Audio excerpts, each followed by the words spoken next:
وہ امام حسن، بات تو بہت دور نکل گئی، وہ امام حسن. اب آپ توجہ میری طرف رکھیں تو میں ادھر بات کروں.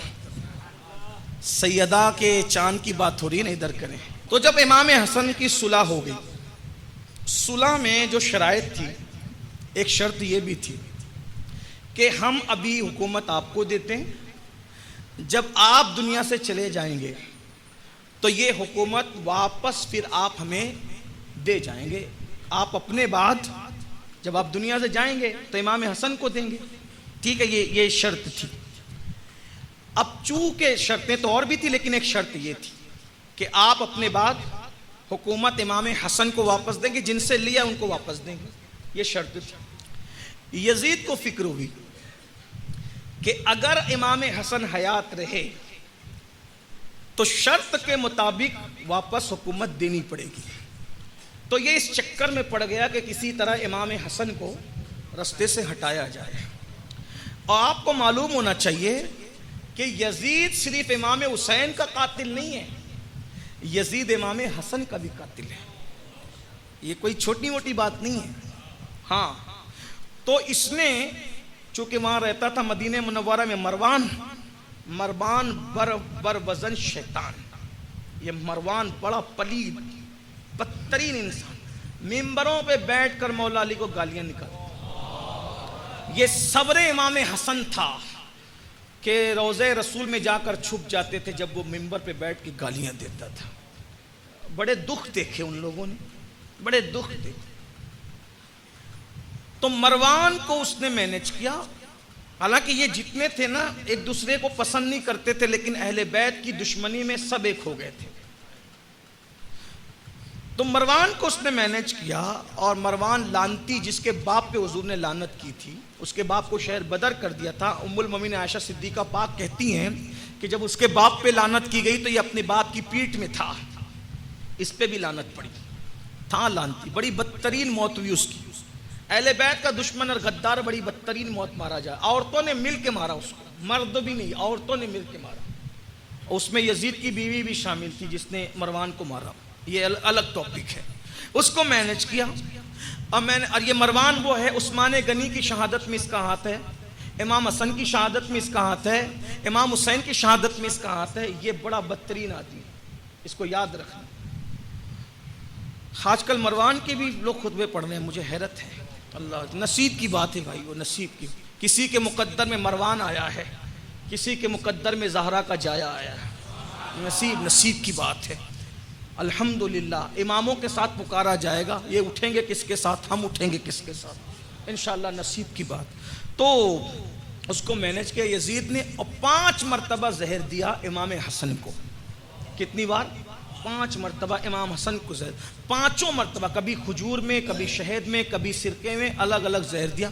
جب زہر پلایا جاتا امام حسن کو ایسا لگتا کہ کچھ گڑبڑ کی ہے کسی نے، تو آپ نانا کے روضے پہ جا کے دعا کرتے، زہر کا اثر ختم ہو جاتا.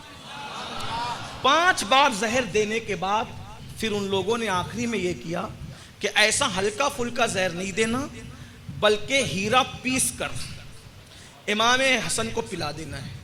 اب یہ بات میری تائید کو پہنچتی ہے.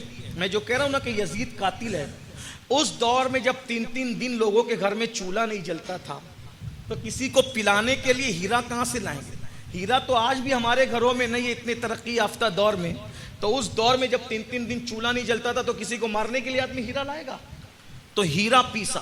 اس کا مطلب دربار شام سے یزید پلید نے بھیجا تھا. دربار شام سے یزید پلید نے بھیجا. ہم یزید جو بات کرتے ہیں یزید پلید کے لیے کرتے ہیں، جو بات کرتے ہیں یزید پلید کے لیے کرتے ہیں. جن لوگوں کے ساتھ صحابیت کا ٹائٹل ہے، ہم اپنے بزرگوں کے اقوال کے مطابق ان لوگوں کے خلاف نہ سوچتے ہیں نہ کچھ بولتے ہیں. ہمارے بزرگوں نے ہمیں یہی سکھایا. مخدوم اشرف جہانگیر سمنانی نے یہی سکھایا، محبوب الہی نے یہی سکھایا، سرکار غوث العظم دستگیر نے یہی سکھایا، اور 14ویں صدی میں امام اہل سنت سید اعلیٰ حضرت نے بھی یہی فرمایا.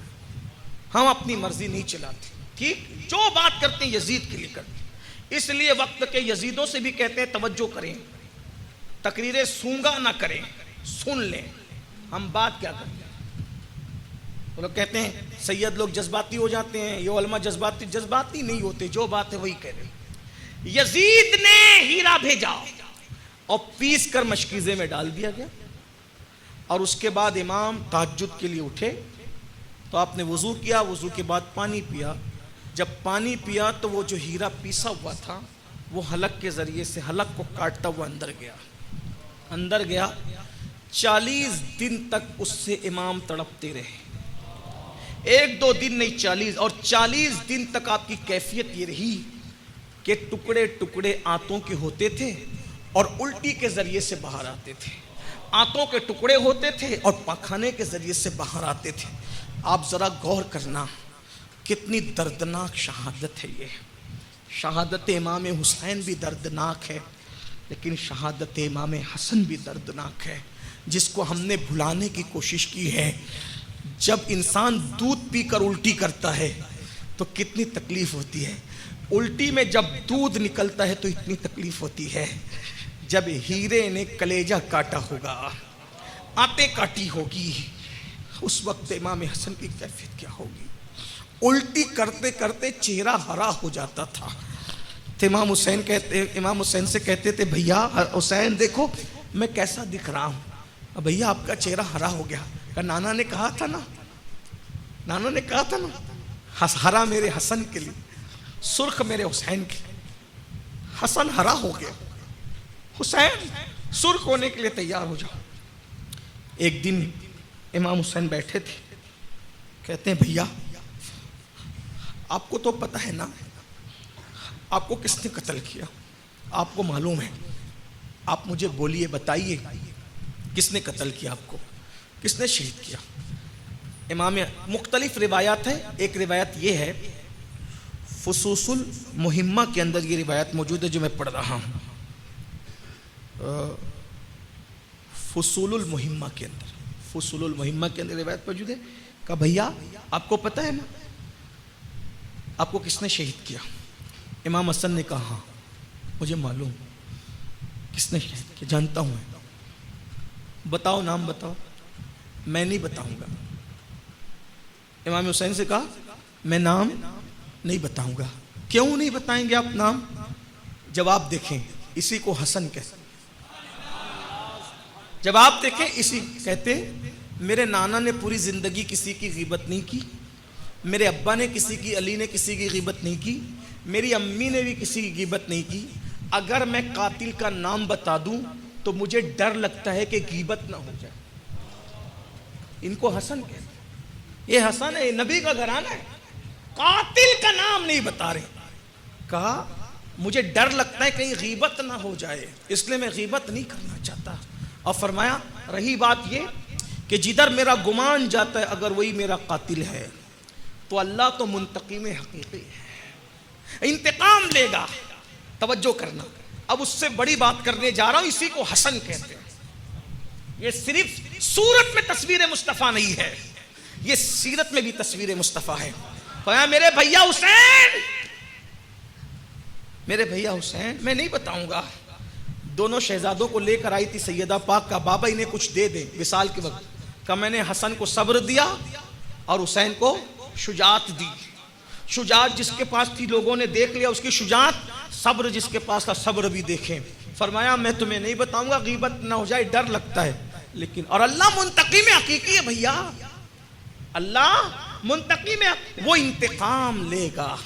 بلکہ پھر کہتے ہیں ارے میرے بھائی حسین میں تو یہ چاہتا ہوں کہ کاش اگر اللہ نے مجھے اجازت دے دی نا، توجہ کرنا یہ زہرا کا جایا ہے، کہا حسین میرے بھائی اللہ تو منتقم حقیقی ہے، وہ انتقام لے گا، لیکن اگر اللہ نے مجھے اجازت دے دی نا کہ حسن تم اپنے قاتل کے ساتھ جو چاہو معاملہ کر، اگر اس نے معاملہ کیا تو وہ تو انتقام ہی لے گا نا، اِنَّ بَطْشَ رَبِّكَ لَشَدِيدٌ، لیکن اگر میرے قاتل کو وہ میرے حوالے کر دے کہ تم جو چاہو معاملہ کرو تو حسین میں اس کا ہاتھ پکڑ کر جنت میں لے جاؤں گا۔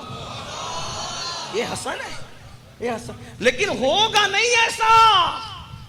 اس دیوار کے پیچھے کوئی چھپے نا، انتقام تو اللہ نے لینا ہے نا۔ ارے جن کی بے ادبی جہنمی بنا دے، جن کا بغض کعبۃ اللہ میں سجدے میں مرنے کے بعد بھی جہنمی بنا دے. جن کے بغض پہ آدمی جہنم میں جائے گا ان کے قتل پہ جہنم میں نہیں جائے گا. لیکن یہ گفتگو ہے امام حسن، کیسی حسن گفتگو ہے، کیسی حسن گفتگو ہے کہ اگر میرے ہاتھ میں یہ معاملہ دے دیا گیا، حالانکہ ہاتھ میں دیا تو نہیں جائے گا کیونکہ انتقام تو اللہ نے لینا ہے، اگر میرے ہاتھ میں تو میں اپنے قاتل کو ہاتھ پکڑ کے جنت میں لے جاؤں. پھر کہا میری تمنا ہے کہ میں نانا کے قدموں میں دفن کیا جائے. جاؤ ام المومنین سے پوچھو، اگر وہ اجازت دے تو دو. ام المومنین کے پاس گئے، کہا امی جان، نانی جان، حسن یہ کہتے ہیں. ام المومنین نے کہا تمنا تو میری تھی کہ میں دفن ہوتی، لیکن میں اپنی ذات پر حسن کو ترجیح دیتی ہوں. حسن لاڈلے ہیں نا ان کے نانا کے، میں اجازت دیتی ہوں. اجازت دے دی، لیکن جب جنازہ اٹھا تو وہ دن بھی مسلمانوں نے دیکھا. آج تو کافروں کے جنازوں پر بھی تلواریں نہیں چلتی، لیکن امام حسن کا جنازہ جب اٹھائے اور حجرے رسول میں جانے لگا ہے تو مروان اور مروانیوں نے تلواریں نکال لی، ہم ان کو دفن نہیں ہونے دیں گے. تو شجاعت تھی، امام حسین نے بھی تلوار نکال لی.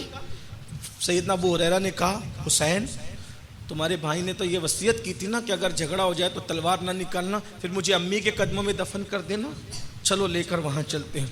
حضرت ابو ہریرہ کہتے ہیں جس دن امام حسن کی شہادت ہوئی، اتنا بڑا جنازہ، رسول اللہ کے جنازے کے بعد اتنا بڑا جنازہ میں نے نہیں دیکھا تھا. اور حضور کے وصال کے بعد سب سے زیادہ مدینے والے اگر کسی پہ روئے ہیں تو حسن کے جنازے پہ روئے ہیں. پورا قبرستان لوگوں سے بھر گیا تھا، سوئی رکھنے کو جگہ نہیں تھی. ابو ہریرہ رو رو کر کہتے تھے لوگو جس کو میں نے دیکھا ہے کہ نبی چومتے ہو، سونگتے ہو، کندھے پہ بٹھاتے ہو، آج تم کس پہ خاک ڈال رہے ہو، خاک کس پہ ڈال رہے ہو. اور اس کے بعد امام حسن کو سپرد لحد کر دیا. لحد میں رکھنے کے بعد بھی ان کو سکون سے نہیں رہنے دیا گیا. یہ خاندان ہے وہ، لیکن ان خاندان کا صبر ہے. امام حسن کو اس کے بعد بھی چین سے نہیں رہنے. مروان نے ایک بدبخت کو کہا کہ جاؤ حسن کی قبر پر پیشاب اور پاخانہ کر دو. یہ داستان ہے اس کا، کس بیان سے ہو، کس زبان سے ہو بیان، داستان اہل بیت پاک سے گستاخیاں بے باکیاں، لعنت اللہ علیکم دشمنان اہل بیت. لوگ کہتے ہیں آپ لوگ اتنی نفرت کیوں کرتے ہو؟ اس لیے کرتے ہمیں شوق نہیں. ان پاپیوں نے کلمہ پڑھ کے یہ کیا. اور جب امام حسن کے عام قبروں کے پاس بھی پیشاب کرنے سے منع کیا گیا ہے، فرمایا جس سے زندوں کو تکلیف پہنچتی ہے اس سے قبر والوں کو بھی تکلیف. امام حسن کے مزار پر جب وہ پیشاب پاخانہ کرنے گیا، یہ کرامت امام حسن پاک کی، پاگل ہو گیا. اب پاگل ہوا اور پورے مدینے میں کتے کی طرح چلاتے پھرتا تھا. اور چند دنوں بعد عبرتناک موت مرا. جب اس کو قبر میں دفن کیا گیا تو کئی دن تک اس کی قبر سے کتوں کے بھونکنے کی آواز آتی تھی. اللہ امام حسن کا